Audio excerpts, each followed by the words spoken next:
અમદાવાદ વિમાની આફતનો મામલો. Story report by Kuldeep Ishrani, Ahmedabad.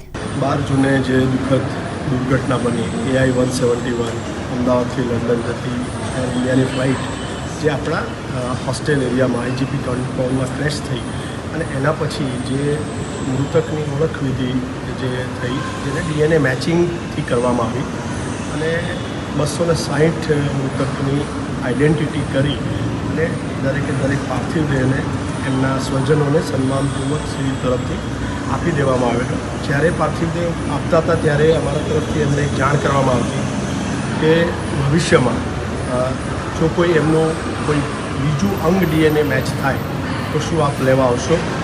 તો એમાંથી 16 ફેમિલીએ અમને જાણ કરેલી કે જ્યારે આવું બને ત્યારે તમે અમને જાણ કરજો.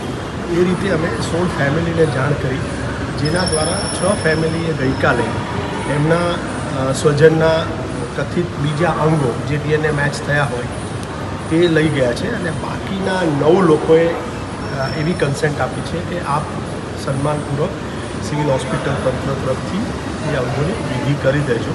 એક ફેમિલીના અમે હજુ કોન્ટેક્ટમાં છીએ, એમને હજુ અમને જાણ કરી નથી કે લેવા આવશે કે અમારે વિધિ કરવાની છે. હજી પણ કોઈક એવા ફેમિલી છે કે અથવા તો એવા કોઈ ડેડ બોડીઝના અંગો છે કે જેમની કોન્ટેક્ટ નહીં થઈ શકો? નહીં, મેં આપને કહ્યું એ પ્રમાણે આપણે 260 મૃતકની ઓળખ વિધિ કરી અને એમને સન્માનભેર ઓલરેડી આપી ચૂક્યા છે. આ પ્રોસેસ જે ચાલુ થઈ 14 જૂને આપણે પ્રથમ આમ કહીશું તો સૌથી પહેલું પાર્થિવ દેહ એમના સ્વજનને સોંપ્યો અને છેલ્લું કહીશ તો 28 જૂન એટલે કે શનિવારે એમ એ દિવસોમાં દરેકે દરેક વ્યક્તિની આઈડેન્ટિટી થઈ DNA મેચ પ્રમાણે એમના સ્વજનના પાર્થિવ દેહ આપણે આપી ચૂક્યા છીએ. જે 16 ફેમિલીની હું વાત કરી રહ્યો છું એમના ઇન્ફોર્મેશન પ્રમાણે અમારે એમને જાણ કરવા લીધી. જે જાણ કર્યા બાદ 6 લોકો લઈ ગયા છે. 9 લોકોએ ફરીથી કહ્યું છે કે આપ આપની તરફથી વિધિ કરી દેશો તંત્ર તરફથી, અને હજુ એક ફેમિલીના અમે કોન્ટેક્ટમાં છીએ. એ ડિસિઝન અમને હજુ મળ્યું નથી.